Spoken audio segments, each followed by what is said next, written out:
ओम शांति। एक फकीर और उसका एक शिष्य हज की यात्रा के लिए निकले। पैदल बहुत लंबा सफ़र तय किया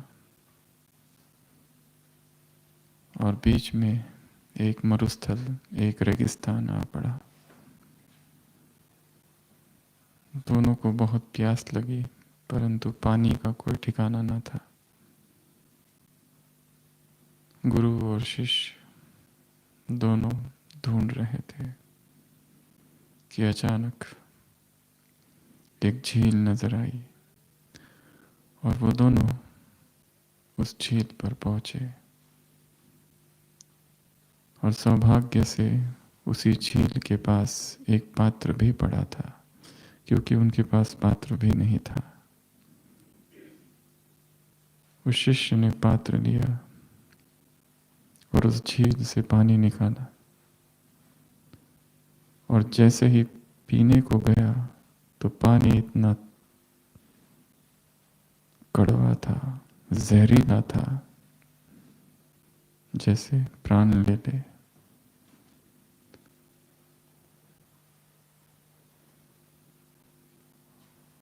उसने अपने गुरु से कहा कि ये पानी तो पीने लायक ही नहीं है, जहर है इसमें, तो विषाक्त है।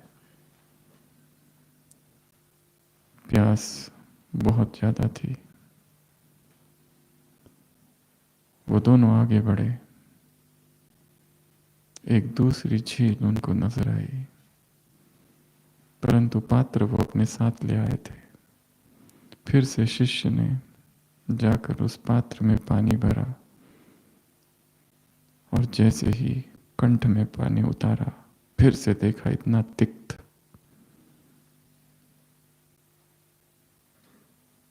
विषाक्त। आश्चर्य हुआ कि वो झील भी जहरीली थी और ये झील भी जहरीली। फिर आगे बढ़े। बहुत प्यास, कंठ सूखा जा रहा था। फिर एक झील मिली और दोनों फिर खुश हुए। फिर से शिष्य ने पात्र को झील में डाला, पर पानी तो वैसा ही कड़वा, विषाक्त था। और वो आपस में बात करने लगे, ये कैसा रेगिस्तान है जहाँ की हर झील में पानी जहरीला है। वहीं बैठा एक दूसरा फकीर हंसने लगा और कहने लगा, ये पानी तो बहुत मीठा है, मैं तो कितने समय से इसी झील पर पानी पीता हूँ। शिष्य ने कहा कि नहीं, ये तो बहुत कड़वा है। उस फकीर ने कहा, अपना पात्र फेंक दो और सीधा पानी पियो।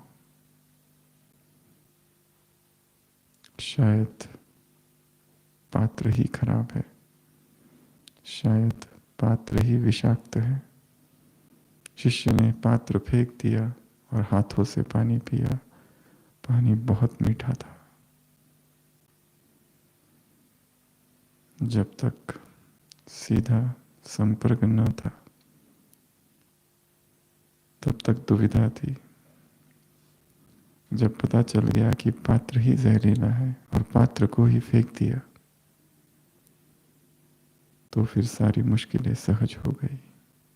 ये पात्र आकांक्षा का पात्र है, ये पात्र इच्छाओं का पात्र है। इसी इच्छाओं के पात्र को लेकर मनुष्य फिरते रहता है, घूमते रहता है, और उसमें जो कुछ भी डाला जाता है वो विषाक्त हो जाता है। जो मनुष्य धर्म के मार्ग पर नहीं है, अध्यात्म में नहीं है, वो भी इसी पात्र को लिए हुए है और घूमता फिर रहा है संसार की वस्तुओं के लिए, धन दौलत पैसा।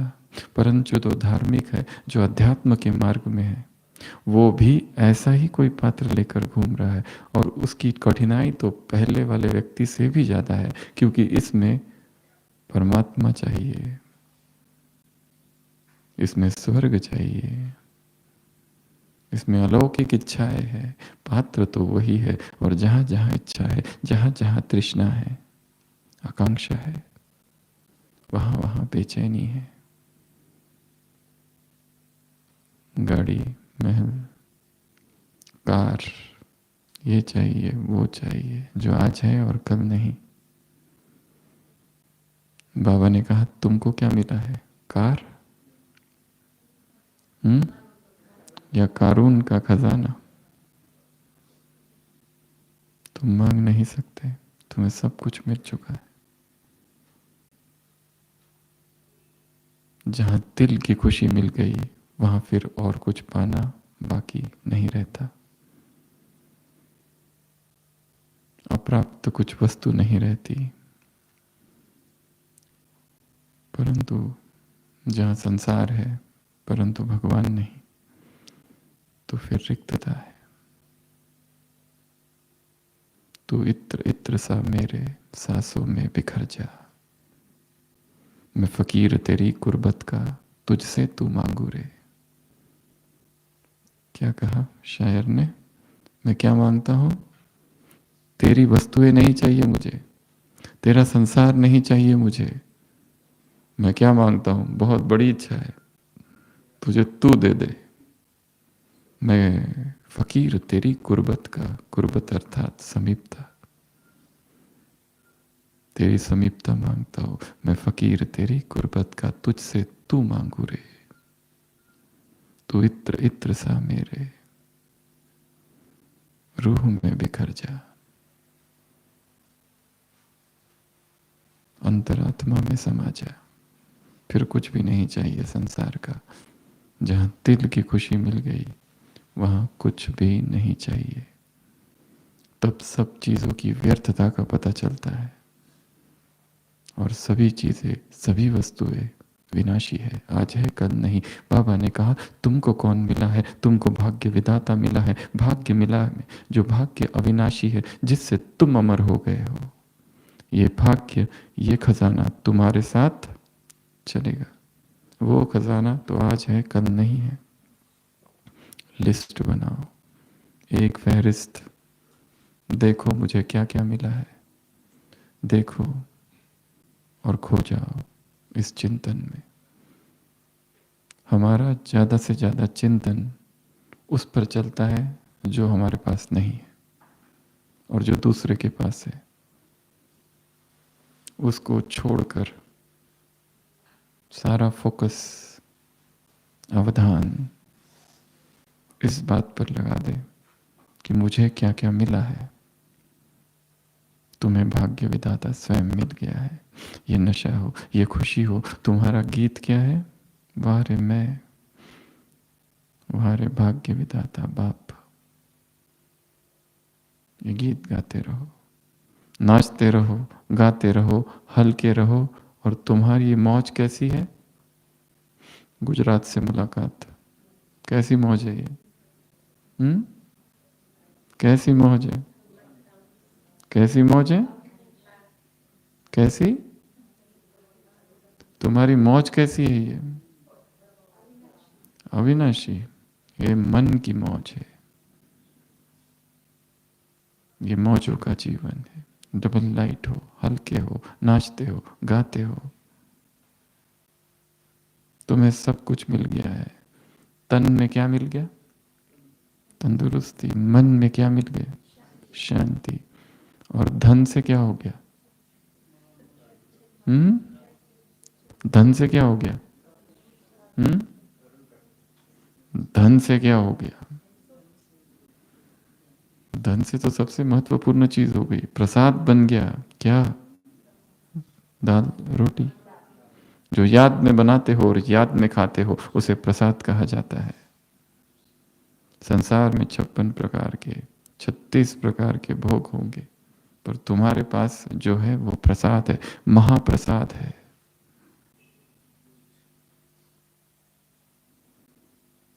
इस अवेयरनेस के साथ भोजन किया जाए कि मैं क्या खा रहा हूं।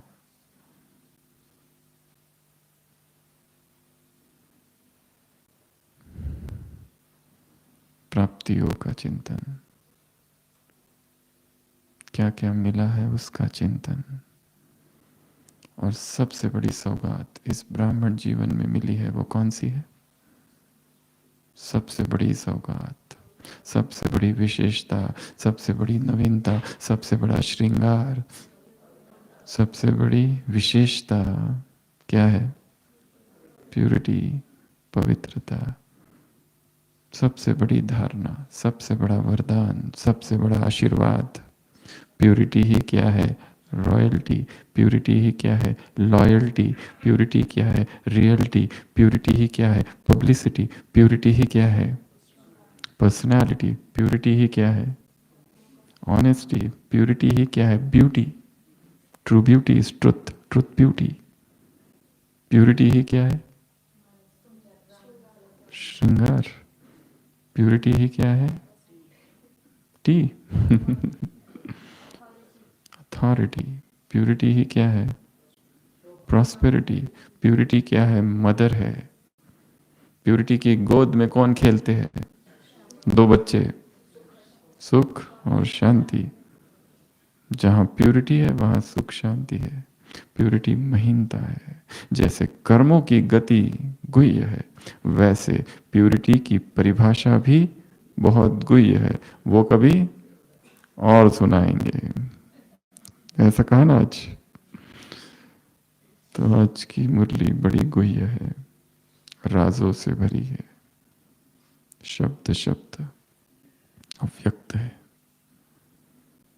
तो आज हम इसी मुरली की चर्चा करेंगे। पहले आप सुनाएंगे क्या कहा पवित्रता के बारे में। संकल्प, मन वचन कर्म, और स्वप्न में भी, और ईर्ष्या नहीं, आवेश नहीं, अंश नहीं, पूजनीय बनने। प्यूरिटी आधार है प्यूरिटी का, पूज्य स्वरूप का। प्यूरिटी आधार है प्रकृति का। प्यूरिटी खुराक है प्रकृति के लिए, संसार की आत्माओं के लिए जीवदान है प्यूरिटी। खंडित मूर्ति, अखंडित मूर्ति। और क्या कहा? और क्या कहा? पूजा में फर्क। क्या फर्क होगा? किसी की पूजा साल में एक बार होती है और किसी किसी की रोज और एक ही दिन में कई बार पूजा होती है। पर क्या वास्तव में हमें कोई चिंता है उस पुजारी की? क्या इसलिए हम प्योर प्योर बन रहे? शायद कोई नहीं होगा जिसको उसकी चिंता है। आने दो, सुस्ती से, चुस्ती से, मजबूरी से, कभी देरी से, कभी जल्दी। और क्या कहा? और क्या कहा? खंडित। खंडित मूर्ति कहाँ जाती है? म्यूजियम, अजायब घर।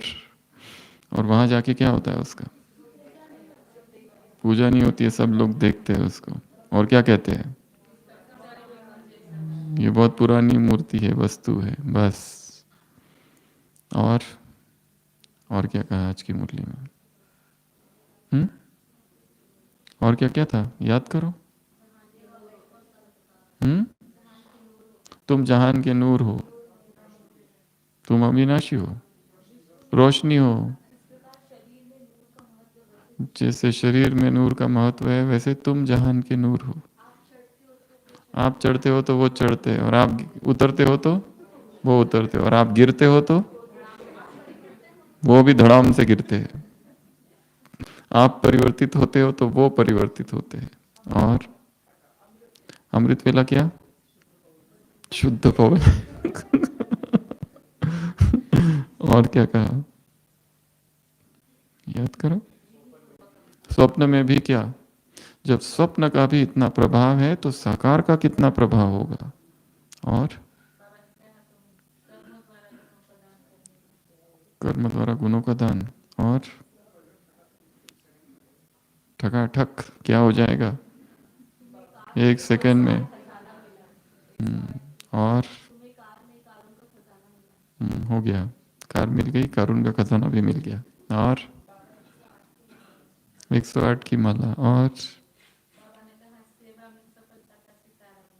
सेवा में सफलता का सितारा।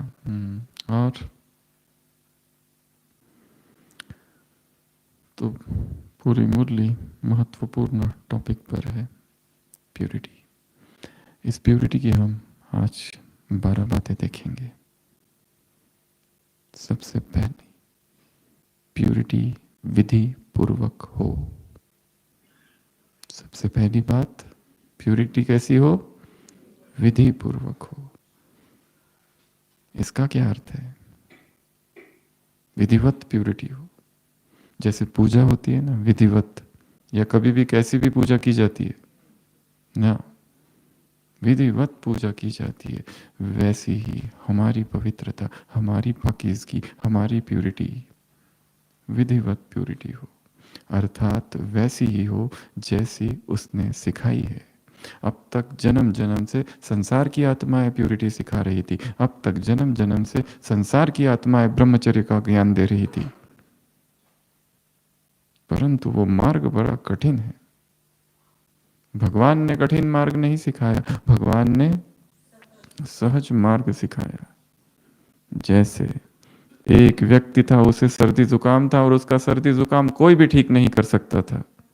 कितने चिकित्सकों को दिखाया, कितने डॉक्टर्स ने, सबको दिखाया, कोई उसका सर्दी जुकाम ठीक नहीं कर पाया। आखिर जंगल पहुंचा एक नीम हकीम के पास, अपनी पीड़ा सुनाई, दुखड़ा सुनाया।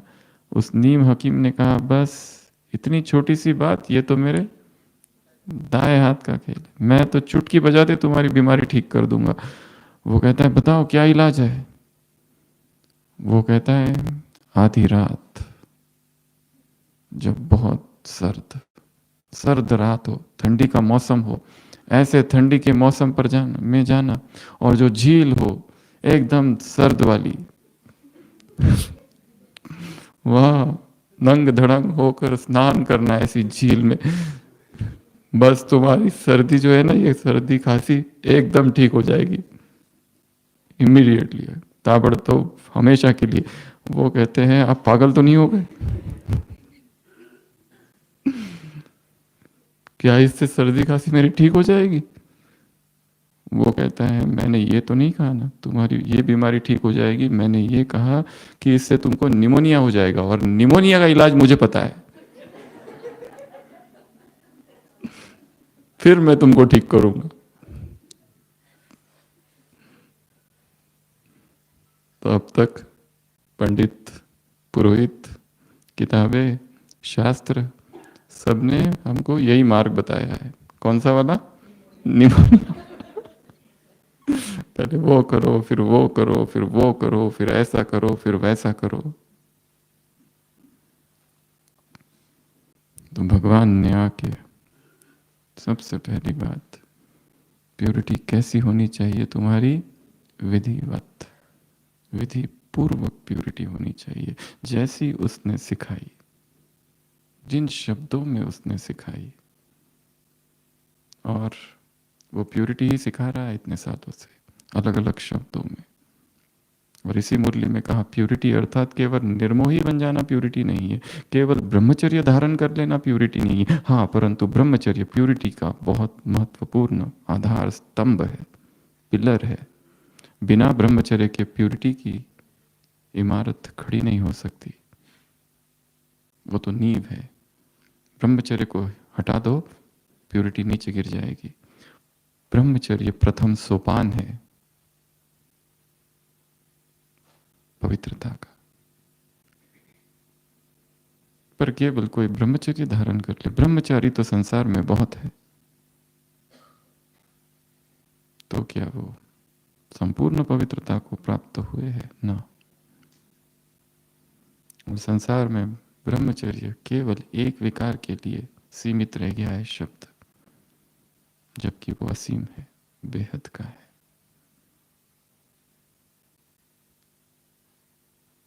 तो हमारी पवित्रता कैसी हो? विधि पूर्वक।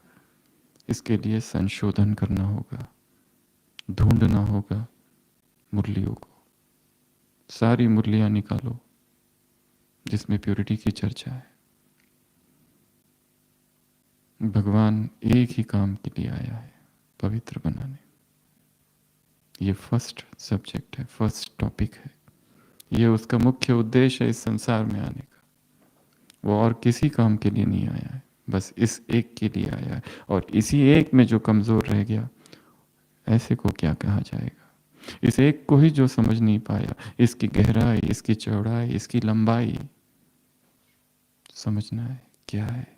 एक्सप्लोर करना है, रिसर्च करना है। अपनी एक अलग से डायरी बना के रखना है, जिसमें रोज जो प्यूरिटी के वाक्य आते हैं, वो सारे प्यूरिटी के वाक्य उस डायरी में नोट करके रखना है। उसमें और कोई दूसरा टॉपिक नहीं होगा, केवल प्यूरिटी।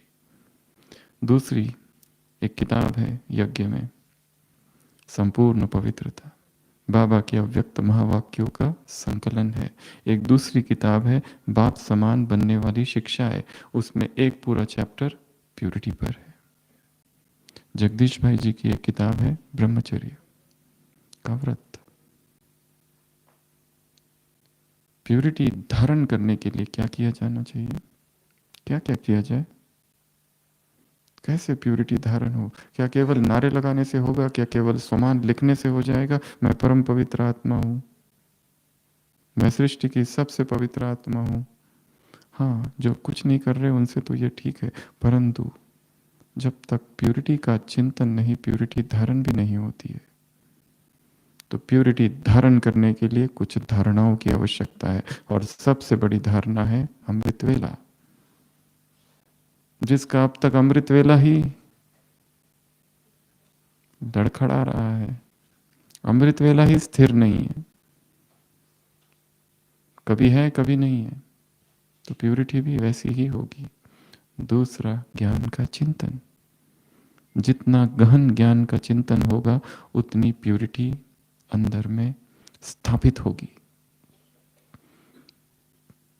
तीसरा, स्वयं को बिजी रखना,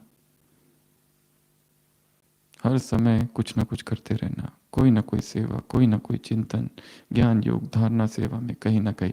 जब भी मन खाली होता है, तब तक वो अपवित्रता की ओर भागता है। बिजी रख देना। चौथा, योग निद्रा। रात को सोते समय योग निद्रा का अभ्यास करते करते, प्यूरिटी के संकल्प करते करते सो जाना,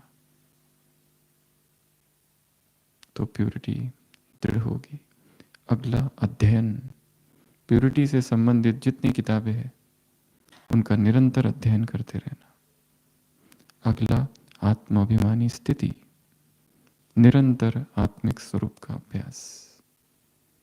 इस आत्मा को ही एक्सप्लोर करते रहना, क्या है ये, उसका मूल स्वभाव क्या है। अगला, परमात्मा याद। जितना योग होगा, जितनी याद होगी, उतनी ही पवित्रता होगी। वो पवित्रता का सागर है। इस संसार में उससे अधिक पवित्र कुछ भी नहीं है। जब अपने आप मन उसमें लग जाता है, तो उसकी सारी पवित्रता हम खींचने लगते हैं। उसके बाद प्रभु प्रेम। जो आत्मा प्रभु प्रेम में डूबी रहती है, पवित्रता उसके लिए सहज हो जाती है। जो संसार में चिपकी हुई है, संसार की आसक्तियों में लगी हुई है, मोह में मोहग्रस्त है, उसके लिए पवित्रता मुश्किल है। अगला, डिजिटल डिटॉक्स। सबसे ज्यादा इम्प्योरिटी कहां से आती है? स्क्रीन से। Posters, pictures, songs, literature. संसार का वायुमंडल दूषित है इस समय। जहां देखो वहां अश्लीलता है, विकार है। और ये सारे विकार इंटरनेट, यूट्यूब, जितने सोशल मीडिया के साधन हैं, आंखों के द्वारा अंदर प्रवेश करते हैं। कैसे आत्मा पवित्रता का चिंतन करेगी या स्वरूप में स्थित होगी, जब आंखें वहां भाग रही है जहां उसे नहीं भागनी चाहिए। आंखें वो देख रही है जो कि अंदर विकार उत्पन्न करता है। जैन धर्म है कितने कड़े नियम हैं उसके। हमारी ओपीडी में जैन साध्वी आती है, उनमें एक नियम है, यदि कोई पुरुष 48 मिनट्स तक किसी चेयर पर बैठा है तो वहां वो नहीं बैठेगी, के अंदर अगर बैठा है तो vibrations, electromagnetic vibrations, positive negative poles है, दे अट्रैक्ट ईच अदर, आकर्षण निर्माण होता है। इसके लिए ब्रह्मचर्य के लिए, चारी के लिए, साध्वी और साधक के लिए वर्जित है। हंसी मजाक, आपस में मिलना, अधिक बातें करना, मैत्री बनाना पतन होता है। स्त्री के लिए पुरुष का देह और पुरुष के लिए स्त्री का देह आध्यात्मिक उन्नति में सबसे बड़ी बाधा है।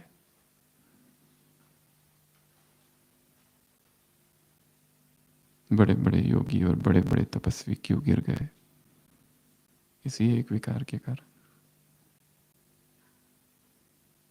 क्रोध को नहीं कहा जाता काला मुंह, क्रोध के लिए नहीं कहा जाता है पतित, क्रोध के लिए नहीं कहा जाता है 5वीं मंजिल से नीचे गिरा, हड़बुड़ टूट गया। काम के लिए कहा जाता है।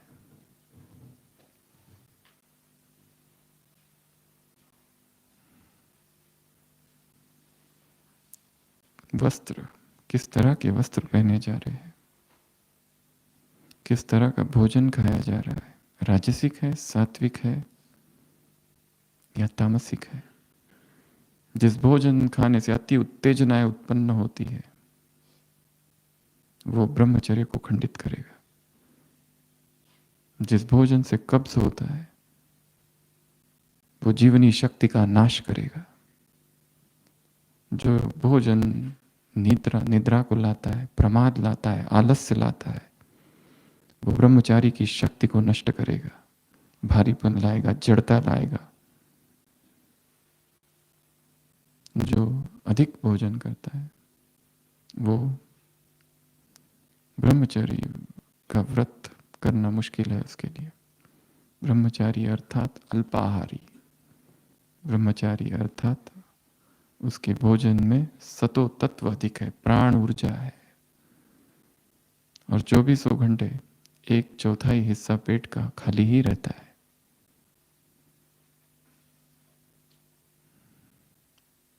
Non irritating food, high vibrational food, light food. भगवान के महावाक्य है, योगी अर्थात जिसका भोजन सूक्ष्म से सूक्ष्मतर से सूक्ष्मतम होते जाएगा, क्योंकि खुशी ही खुराक है उसके लिए। तो खुशी ही इतनी है कि कौन मिला है याद ही नहीं है कुछ। फिजिकल फूड कम कम हो रहा है, परंतु दमन से नहीं, स्वतः सहज। इसीलिए ऐसी प्राण ऊर्जा बह रही है, इसीलिए ओज है, तेज है, प्राण है। ये 3 शक्तियां है, ओज, तेज और प्राण, बह रही है, ऊर्ध्वगामी है, अधोगामी नहीं है। ऊर्ध्वरेता योगी है, वो तपस्वी है। और ऐसे ही योगी संसार के लिए आधार है, जिनका सुख भोग की वस्तुओं में नहीं है, जिनका सुख संकल्पों में है, शरीर में नहीं, जिनका सुख अतीन्द्रिय सुख में है, जिनको इस संसार की चीजें आकर्षित नहीं करती, ना शरीर आकर्षित करता है, ना शरीर से संबंधित सारी चीजें, वो ब्रह्मचर्य, वो पवित्रता। और जिनकी पवित्रता नित्य नूतन है, हर समय बढ़ रही है, हर समय अनुभव हो रहा है कि कल जो पवित्रता थी आज उससे ज्यादा है, कल जो शक्ति थी चेतना में आज चेतना शक्ति बढ़ गई है। ऐसी अनुभूति अर्थात पवित्रता। देह देह में, नस नस में, रग रग में, रोए रोए में प्यूरिटी का अनुभव। धमनियों में रक्त के साथ पवित्रता बह रही है, ऐसा अनुभव। हल्कापन, लाइटनेस, शरीर भी लाइट, मन भी लाइट। तो 12 बातों में सबसे पहली बात, पवित्रता कैसी हो तुम्हारी? विधि पूर्वक। दूसरा नियमित, क्योंकि तुम्हारी पवित्रता यदि नियमित नहीं तो उधर भक्त भी गड़बड़ करेंगे, बीच बीच में छुट्टी ले लेंगे। और जिस दिन त्योहार है मंदिर में बड़ा, उस दिन तो सुबह 3 बजे आके पहुंच जाएंगे, पूजा करेंगे विधिवत, भावावेश, आंसू बहने लगेंगे, क्योंकि हजारों लोग देख रहे हैं पुजारी जी को। और जिस दिन कोई नहीं देख रहे हैं उस दिन ताला भी खोलने की जरूरत नहीं, बाहर से ही अभिषेक, काम चलाओ। यहां अगर चलाओगे तो वहां भक्त चलाएगा। बाबा ने कहा बड़ों को या छोटों को, आलस्य अलबेलापन भी विकार है। कड़े शब्द है। आलस आ जाना, उठने की इच्छा ही नहीं हो रही है, ये भी विकार है। इसको विकार की संज्ञा दो तो थोड़ा शौक लगेगा और फिर काम करेंगे उसके ऊपर। तो नियमित हो, 21 दिन के लिए नहीं, 7 दिन के लिए नहीं, 3 दिन के लिए नहीं, 1 साल की नहीं, सदा के लिए पवित्रता। क्योंकि पवित्रता में ही खुशी की अनुभूति हो रही है। देख लिया नरक को, चख के देख लिया, विकारों की चक्की में जन्म जन्म पिसे है, विष है, पॉइजन। इंद्रिय सुख, इंद्रियों की उत्तेजना है, बेचैन करती है चेतना को, एडिक्शन है उसमें, छूट नहीं पाती उससे, वही वही चाहिए। जैसे रास्ते चलते कोई गुफा बीच में आ गई, उस गुफा में व्यक्ति घुस जाता है। ये पवित्रता का मार्ग है, ये धर्म का मार्ग है, अध्यात्म का मार्ग है, सब कुछ जानता है, सब उसे पता है, फिर भी उस गुफा में घुसने के बाद अंदर अंदर ही अंदर जाता है। फिर बाहर आता है, पश्चाताप, दुख, थोड़ा आगे चलता है, फिर अंदर घुसता है, फिर बाहर आता है, फिर आगे, फिर अंदर खींचता है।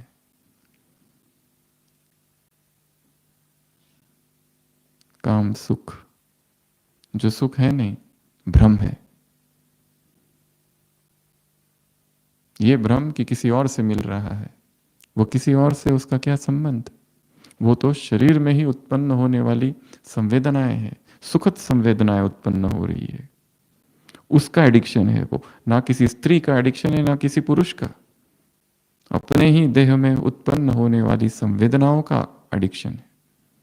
सुखद के प्रति राग उत्पन्न हो रहा है, और जो दुखद है उससे हम दूर भागते हैं। इसीलिए अभ्यास चाहिए प्यूरिटी के लिए, साक्षी स्थिति का। बिना साक्षी के अभ्यास के पवित्रता आ ही नहीं सकती, क्योंकि प्यूरिटी का संबंध दूसरे व्यक्ति से है ही नहीं। काम विकार का सुख किसी और से मिल ही नहीं रहा है, और व्यक्ति जीवन भर यही प्रयत्न करते रहता है और सामने वाले व्यक्ति को दोषी ठहराता है। और यही योगी और तपस्वी और सन्यासियों ने किया। द्वारम किमेकम नरकस्य नारी। अगर वही शास्त्र नारियों ने लिखे होते तो नरक का द्वार कौन होता? पुरुष। कोई ज्यादा भेद नहीं होता। इन्होंने लिखे इसलिए उसको दोषी ठहरा दिया, हटा दो उसको, और चले गए जंगल में तपस्या करने। पर कर पाए क्या? स्वप्न में क्या आती थी? अप्सराएं आती थी। क्या पड़े ये अप्सराओं को? पतले दुबले, खाते नहीं पीते नहीं, जंगल में तपस्या कर रहे, और स्वप्न में अप्सरा है। कौन सी अप्सरा है? कौन इंद्र बैठा है ऊपर जो अप्सराओं को पीछे ऊपर से भेज रहा है? कोई इंद्र नहीं है, ना कोई अप्सरा है, मन का ही प्रक्षेपण है। Projection of the suppressed mind. दमन कर दिया है, भाग कर आ गए, इसको नहीं देखना, उसको नहीं देखना, इससे मेरी पवित्रता को खंडित किया है, उसको छोड़ दो। पत्नी को छोड़ दिया, चले गए, और अंदर ही अंदर नृत्य चालू है। दमन हुआ है, सप्रेशन हुआ है, रिप्रेशन हुआ है। दमन चेतना कभी ब्रह्मचर्य को नहीं पा सकती। बीच में स्त्री या पुरुष, एक उसमें डूबा हुआ है भोगी, दूसरा उसमें भागा हुआ है, पर दोनों ही उसी का चिंतन कर रहे हैं। एक सीधा खड़ा है, एक शीर्षासन कर रहा है, ज्यादा अंतर नहीं है दोनों में। जो भागा है वो भी उसी का चिंतन कर रहा है। रामतीर्थ, स्वामी रामतीर्थ विदेश गए, बहुत बुद्धिमान थे, गणित में बहुत बुद्धिमान। सब छोड़ दिया, संन्यास ले लिया, पत्नी को छोड़ दिया, विदेश गए, बहुत तपस्या की, साधनाएं की। उनका एक शिष्य था, उसने वर्णन किया अनुभव का कि एक दिन रामातीर्थ की पत्नी उनसे मिलने आ गई। इतने इतने सालों बाद, जिसको सदियों कितने समय पहले छोड़ दिया था, अब उससे कोई संबंध नहीं, कोई संपर्क नहीं, उससे क्या लेना देना, अब तो संन्यास्त जीवन है। वो पत्नी आई तो शिष्य ने बताया आपकी पत्नी मिलने आई है। उन्होंने कहा नहीं, मैं उससे नहीं मिल सकता। शिष्य ने कहा आप तो बाकी सभी से मिलते हो, फिर उससे मिलने में क्या प्रॉब्लम है? मतलब ये भाव अभी तक भी है, प्रॉब्लम उधर नहीं है, प्रॉब्लम इधर है, अंदर अभी तक भी पकड़ के रखा है। ये कैसा सन्यास है? सन्यास अर्थात सबके लिए समान। महात्मा बुद्ध जब लौटे,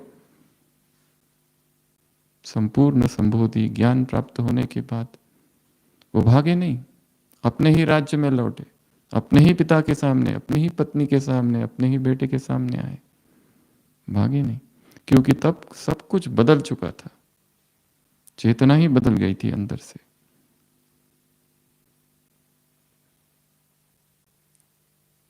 और वो धीरे धीरे सब उनके शिष्य हो गए।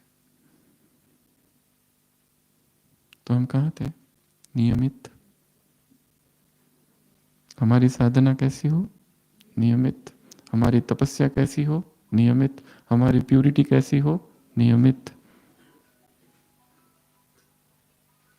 नियम तोड़ने नहीं है। तोड़ना बहुत आसान है, बहुत आसान है, पर वही समय है जब अपने आप को रोक देना है। इच्छा हो रही है, अच्छी ठंड है, कितना मन धोखा देता है। नहीं, जागो, उठो, उठाओ।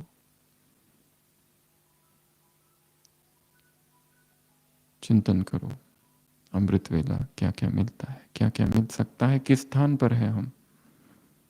इससे बड़ी प्राप्ति संसार में और कोई नहीं है। तो दूसरी, नियमित। जो भी हम साधना करें नियमित कर दो। पहले 3 दिन का अभ्यास, 3 दिन सफल हो गए, 7 दिन का अभ्यास, 7 दिन सफल हो गए, 21 दिन। और 21 दिन अगर कोई आदत, जो एक कार्य किसी ने कर दिया, फिर 22वें दिन वो अपने आप होने लगेगा। चाहे वो भोजन का प्रयोग है, चाहे अमृत वेले का प्रयोग, चाहे ब्रह्मचर्य का प्रयोग।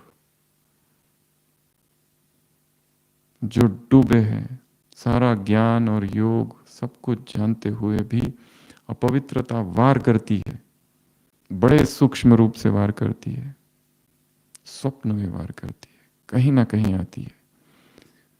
वहां ये प्रयोग करना है। पहले 1 दिन से चालू करो, आज कम से कम 1 दिन 24 घंटे। शास्त्रों में तो लिखा है जिसने एक रात ब्रह्मचर्य का पालन कर लिया, 100 यज्ञ का फल उसे मिल जाता है। एक वो व्यक्ति है जिसने सारे शास्त्रों का अध्ययन किया है, प्रकांड पंडित है, उपनिषद पढ़े हैं, शास्त्र पढ़े हैं, सब व्याख्याएं उसे पता है।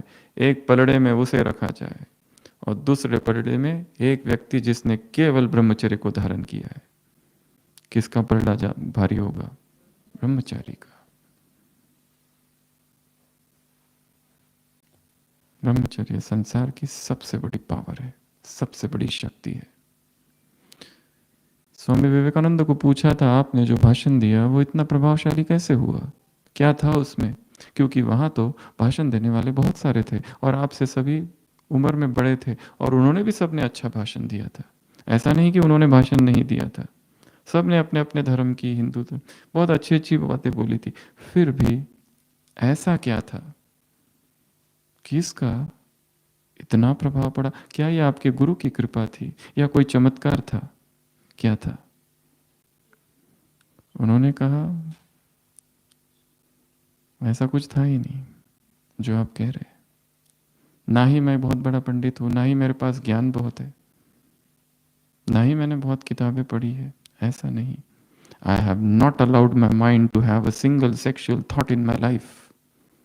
मैंने अपने मन को ऐसा ट्रेन किया है कि ये मन कोई भी कामुक चेष्टाएं, कामुक वासनाएं, कामुक भावनाएं, कामुक इच्छाओं की तरफ वो जाता ही नहीं है, अलाउ ही नहीं किया है। बस यही मेरी तपस्या है, यही साधना है। It is this untouched purity that made them to give a standing ovation.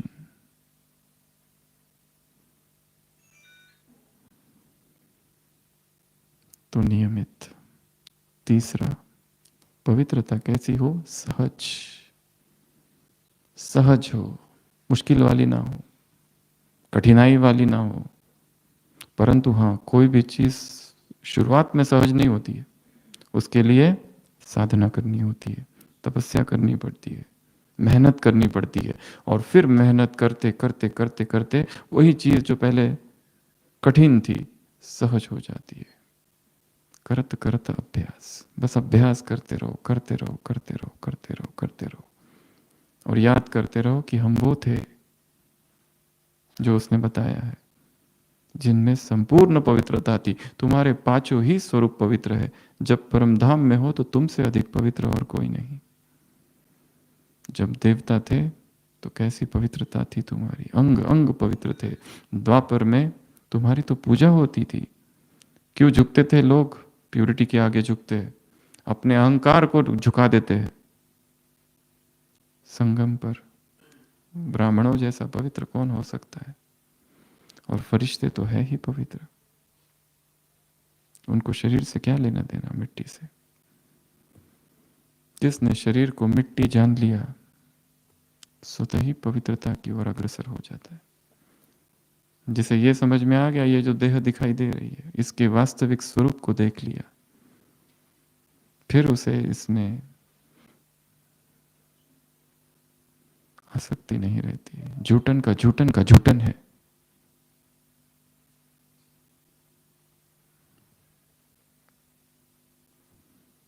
तो पवित्रता कैसी हो? सहज। सहज बनाने के लिए थोड़ा पुरुषार्थ करना पड़ेगा कि वो सहज हो जाए। सहज ही आत्मा की तरफ ही ध्यान जाए, जो दिखाई नहीं देती, पर इस देह की तरफ नहीं ध्यान जा रहा है, ना ये देह आकर्षित करता है। और इसमें बहुत महत्वपूर्ण रोल है भोजन का। जितना भोजन भारी होगा उतना ध्यान शरीर की ओर जाएगा, क्योंकि हमें अपना शरीर फील होते रहता है हमेशा। जितना वो हल्का होगा हमें अपने ही शरीर का हल्कापन महसूस होता है। अपने ही शरीर से जो जितना डिटैच है वो दूसरों के शरीर से कैसे अटैच हो सकता है? जिसके खुद के शरीर में भारीपन है उसकी बुद्धि कहीं ना कहीं जाएगी, किसी के रूप की तरफ, किसी के सौंदर्य की तरफ, किसी के गुण की तरफ।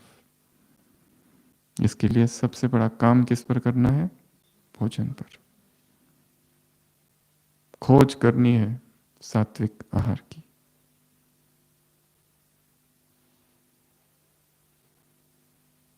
अल्पाहार की, मिताहार की, सम्यक आहार की। तो प्यूरिटी कैसी हो? सहज। चौथा, प्यूरिटी कैसी हो? स्वतः। चौथा, स्वतः। किसी ने कहा नहीं है, किसी ने बोला नहीं है, कोई जबरदस्ती नहीं कर रहा है, जबरन नहीं है, बलात् नहीं है, स्वतः है, स्वस्फुरित है। इसीलिए वो सहज भी है, स्वतः हो रही है, कुछ पुरुषार्थ नहीं किया जा रहा है। क्यों? पर इसके लिए दिन रात पढ़ते रहो, अध्ययन करते रहो, चिंतन करते रहो, एकांत में एक संकल्प लेकर बैठ जाना। पवित्र आत्माओं की क्या निशानी है? एक संकल्प, एक चिंतन लेके बैठ जाना। बाबा ने पवित्रता के लिए क्या क्या कहा है?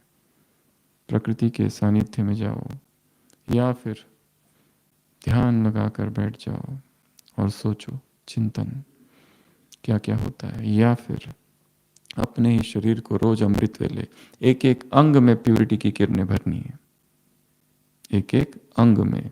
मुझ आत्मा से आंखों में पवित्रता जा रही है, हर अंग अंग में, एक भी अंग छूटने ना पाए, इंच इंच में पवित्रता भरनी है शरीर के। फिर कैसा अनुभव होता है देखना। सोख करके रखना है पवित्रता में मन को, उसकी गर्दन पकड़ के डुबो दो उसको जब तक भीग ना जाए। स्वतः। पांचवा, पवित्रता स्वाभाविक हो, अर्थात स्वभाव ही बन जाए। और स्वभाव बनने के लिए, आदत के लिए लगते हैं 21 दिन और स्वभाव के लिए लगते हैं 90 दिन, ऐसा कहा जाता है। It takes 21 days to form a habit and 90 days life. 90 दिन, 3 मास, कोई भी चीज वो फिर स्वभाव बन जाएगी हमारी। इतना स्वभाव कि हम न चाहते हुए भी अपने आप हो रहा है, इच्छा ही नहीं है। जैसे अभी बाहर की कितनी भी वस्तुएं हमारे सामने रखी जाए, हलवाई की दुकान से गुजरते हैं तो किसको किसको इच्छा होती है वो जाके खाऊं? किसी को भी नहीं होती है। क्यों? क्योंकि स्वभाव बन गया है। इतनी बात गहरी मन में चली गई कि ये हमारा भोजन ही नहीं है, हम इनके हाथ का खा ही नहीं सकते। वैसी प्यूरिटी भी स्वभाव बन जाए। कोई भी अपवित्रता बात दिखाई दे, ये संसार सब जगह इम्प्यूरिटी ही इम्प्यूरिटी समाई हुई है, पर हम कमलवत अंदर से इतना मजबूत कर लिया है स्वयं को। जो संसार, जो किसान लोग होते हैं उनके पैर इतने कड़क, इतने मजबूत हो जाते हैं क्योंकि जंगलों से चलने की आदत है उनको। चप्पल नहीं पहनते वो लोग, जिनको जंगलों में, जिनका गाँवों में जिनका जन्म होता है, और उनके पैर नीचे से इतने कड़क हो जाते हैं कि कांटा टूट जाता है उनके पैर में नहीं घुसता है। कैसी आदत है ये? कुछ नहीं होता है उनको, हाथ उनके ऐसे कड़क होते हैं, पूरे पैर कड़क होते हैं नीचे से। आदत इतनी पड़ गई है उनको, अपने आप को इतना शक्तिशाली बना के रखा है उन्होंने, स्वभाव ही हो गया है उनका। कितनी बातें हो गई? 5। पहला विधि पूर्वक, दूसरा नियमित, चौथा सहज, चौथा स्वतः, पांचवा स्वाभाविक, छठवा मन, वचन, कर्म और स्वप्न में पवित्रता। मन में भी पवित्रता, एक एक संकल्प का जैसे हमें भोग लगाना है। जब भोग हम लगाते हैं तो देखते कितना ध्यान रखते हैं कि पवित्र वस्तुओं का ही भोग लगाया जाए। वैसे संकल्पों का भोग लगाना, कितने शुद्ध संकल्प होने चाहिए।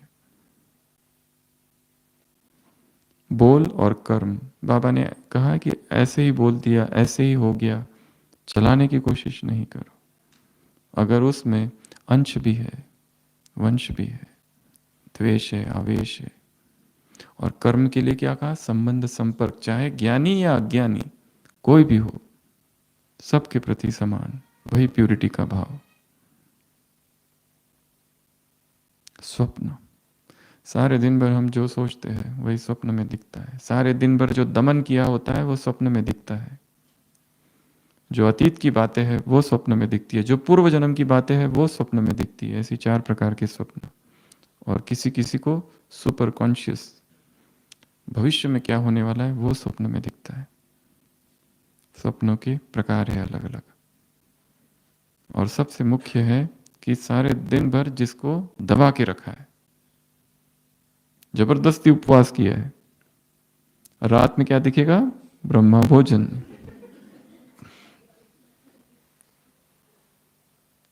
जबरदस्ती किया हुआ, फल नहीं देता है।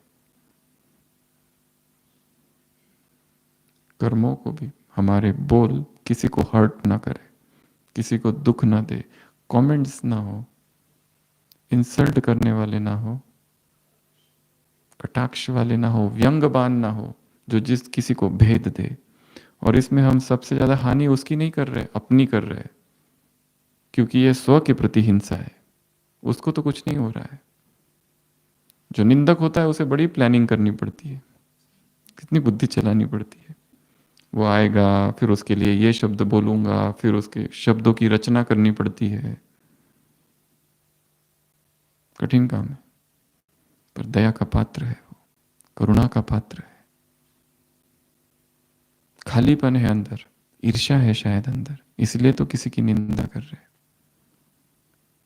निंदा करना, कमेंट्स करना, किसी के पीठ पीछे, किसी के एब्सेंस में उसकी ग्लानि करना,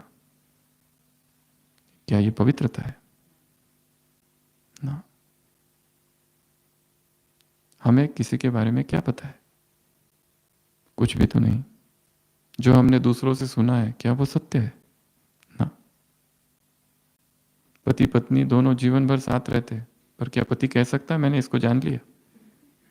क्या पत्नी कह सकती है मैंने इनको जान लिया? ना। 60 साल साथ रहने के बाद भी जान नहीं पाते। हमें उसके बारे में क्या पता है? जो दूसरों ऊपर से दिख रहा है वो सत्य नहीं है, जो सुना है वो सत्य नहीं है।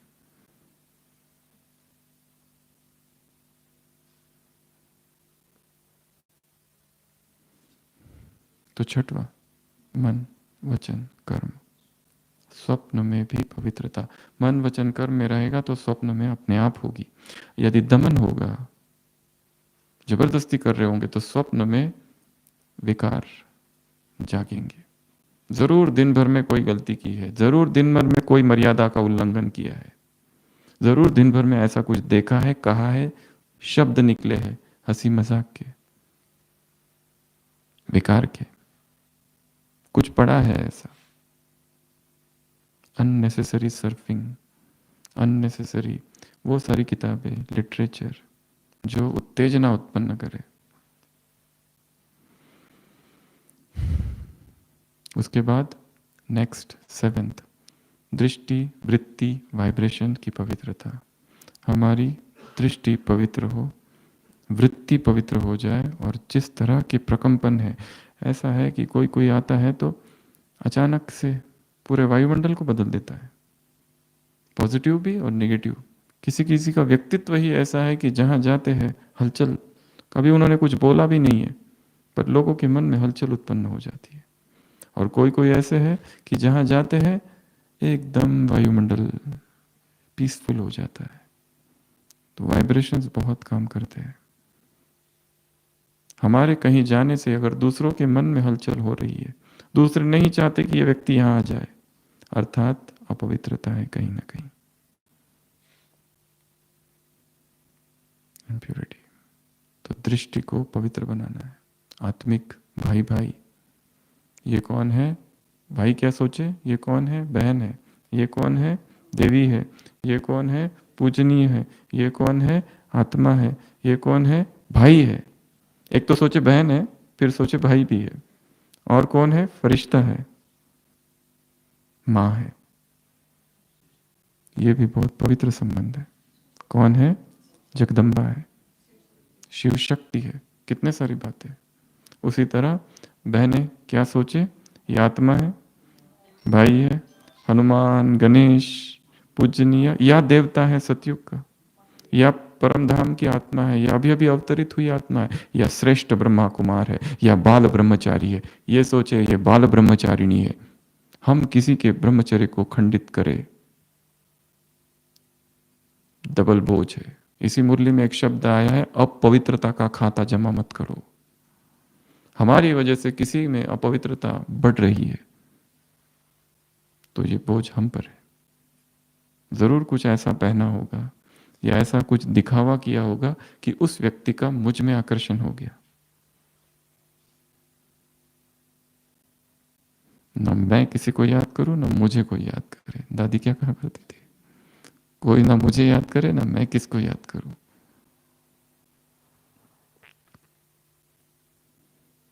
दृष्टि, वृत्ति, वाइब्रेशंस। नेक्स्ट, सदा। पवित्रता कैसी हो तुम्हारी? अविनाशी, सदा हो। एक तो बताया नियमित, रूटीन, रेगुलर। एक है सदा चलने वाली पवित्रता। मुरली में शब्द आया है सदा। सदा का ये व्रत है। ऐसे बच्चे बाबा को बहुत ज़्यादा प्रिय है, कि जिनकी पवित्रता सदा से रही है, कभी भी खंडित नहीं हुई है, सभी स्थिर होकर बैठेंगे आत्मिक स्वरूप में, और मैं आत्मा अपने शरीर के एक एक अंग को पवित्रता की किरणों से भर रही हूं, इस शक्तिशाली स्वरूप में स्थित हो जाएंगे कि मुझ आत्मा से पहले मस्तक, चेहरा, हाथ, दाया हाथ, बाया हाथ, पेट, छाती, पैर, ऊपर से लेकर नीचे तक संपूर्ण देह में प्यूरिटी के प्रकंपन मैं आत्मा भेज रही हूं, और देखना है उन प्रकंपनों को जाते हुए।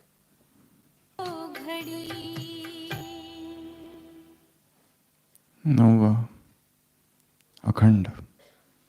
नौवा प्यूरिटी कैसी हो? अखंड। वो कारण निकालने हैं, लिस्ट बनानी है कि जिससे प्यूरिटी खंडित हो रही है। इंग्लिश में कहते हैं ट्रिगर्स। वो कौन से ट्रिगर है कि जिससे प्यूरिटी खंडित हो रही है? सारे दिनचर्या में कोई व्यक्ति है, कोई वस्त्र है, टीवी है, मोबाइल है, इंटरनेट है, क्या है, जो कुछ भी है, कोई स्थान है, कोई म्यूजिक है, कोई गीत है, कुछ भी इनमें से इम्प्यूरिटी को ट्रिगर कर सकता है। उत्तेजक, उन सारे उत्तेजनाओं को हटा दे। जब दो व्यक्ति आंखों में आंखें डालकर एक दूसरे के चेहरे को देखते हैं, एक आकर्षण सा उत्पन्न होता है। इसलिए ब्रह्मचारियों के लिए नियम है, किसी भी स्त्री या पुरुष दोनों एक दूसरों की चेहरे को देखते हुए आंखों में आंखें डालकर बात न करें। इलेक्ट्रोमैग्नेटिक अट्रैक्शन डेवलप होता है। और जो कामुक संकल्प इधर है, वो संकल्प वाइब्रेशंस के रूप में एक मन से दूसरे मन में ट्रांसफर होते हैं, चाहे वो व्यक्ति कितने ही दूर क्यों ना हो। समान कामुक इच्छाएं जागृत होगी दोनों तरफ, यदि एक तरफ है तो, क्योंकि लॉ ऑफ अट्रैक्शन काम करेगा यहाँ। इसलिए अखंड पवित्रता अर्थात वो सारी चीजों को हटाना है और देखना है क्या चीज है वो। हो सकता है वो बिस्तर इतना मुलायम है, सुख सुविधाएं वाला है। जहां सुख सुविधाएं है वहां ब्रह्मचर्य खंडित होगा। जहां तपस्या है, साधना है, अभाव है साधनों का, वहीं ब्रह्मचर्य टिकता है। जितना ज्यादा सुख सुविधा की शरीर को आदत डालो, ब्रह्मचर्य टूटने की संभावना उतनी ज्यादा।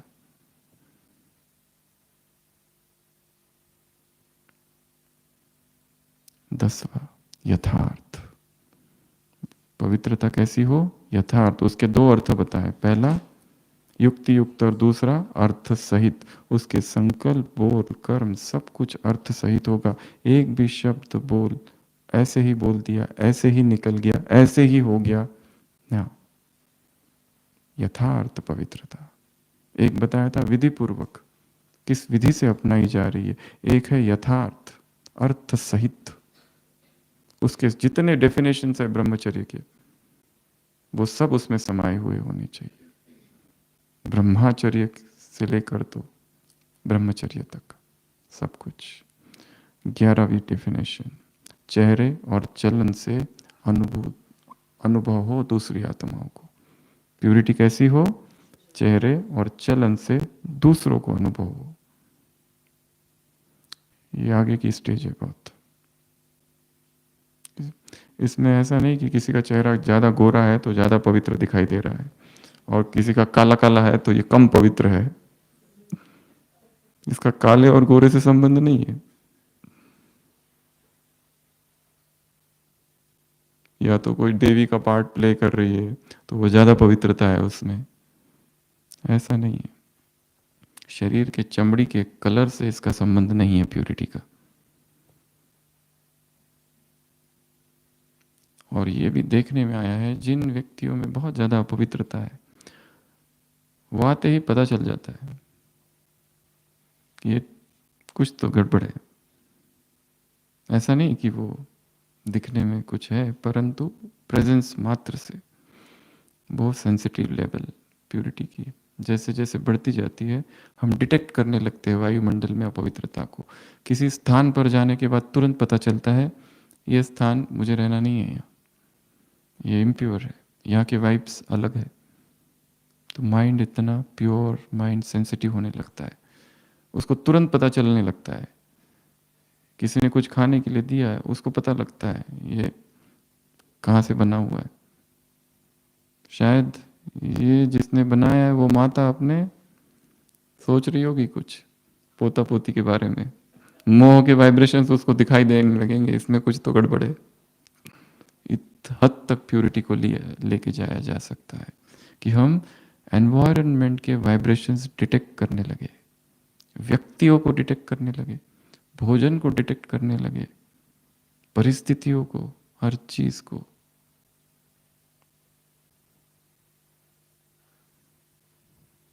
लास्ट, चेहरा, मुख, हाथ, पैर में पवित्रता का श्रृंगार प्रत्यक्ष हो। श्रृंगारी मूर्त, पवित्रता की श्रृंगारी मूर्त का प्रकटीकरण सबके सामने, ये है 12th। तो ऐसी टोटल कितनी बातें हो गई? 12। फिर से रिवाइज करते हैं, रोज रोज रिवाइज करना है।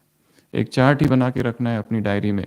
आज विधि पूर्वक रहा, दूसरा बताया नियमित, तीसरा बताया सहज रहा, स्वतः रहा, स्वाभाविक रहा, मन वचन कर्म स्वप्न वाला रहा, दृष्टि वृत्ति वाइब्रेशंस वाला रहा, सदा रहा, अखंड रहा, यथार्थ रहा, अनुभव हुआ दूसरों को, ये तो दूसरे ही बताएंगे, इसमें हम ज्यादा कुछ नहीं कर सकते। और लास्ट, प्रत्यक्ष, पवित्रता की श्रृंगारी हुई मूर्त। ऐसे कैसे? पवित्रता की श्रृंगारी मूर्त आत्माओं को, इस मुरली में 6 बड़े बड़े सोमान है शुरुआत में, वो तो हमने बोले ही नहीं। ऐसे विशेष हो अनवार पूज्य आत्माओं को, ऐसे जहान के नूर आत्माओं को, ऐसे आधार मूर्त आत्माओं को, ऐसे अमूल्य रत्न आत्माओं को, ऐसे चढ़ती कला वाले आत्माओं की, तुम्हारी चढ़ती कला विश्व की चढ़ती कला, तुम्हारी गिरती तो विश्व की गिरती कला, ऐसे संसार में नई रोशनी लाने वाली आत्माओं को, ऐसे भाग्य विदाता से सारा भाग्य पाने वाली आत्माओं को, भाग्यवान आत्माओं को, लबल लाइट आत्माओं को, हल्की आत्माओं को, नाचने वाली आत्माओं को, शरीर से भारी है फिर भी हल्के, गुजरात वालों को कहा भारी है पर हल्की आत्माओं को, नाचने वाली आत्माओं को, गाने वाली आत्माओं को, मौज में रहने वाली आत्माओं को, रूहानी मौज में रहने वाली आत्माओं को, मन की मौज में रहने वाली आत्माओं को, और आलस्य अलबेलापन के अंश मात्र से मुक्त आत्माओं को, ऐसे ऐसे ऐसे ऐसी महत्व वाली आत्माओं को, महत्वपूर्ण आत्माओं को, पवित्रता की महीनता को जानने वाली आत्माओं को। तो और ये सारी 12 बातें बताई वो सब आत्माओं को। बाप दादा का याद प्यार, गुड नाइट और नमस्ते। हम रूहानी बच्चों की, रूहानी बाप दादा को याद प्यार, गुड नाइट और नमस्ते। ओम शांति।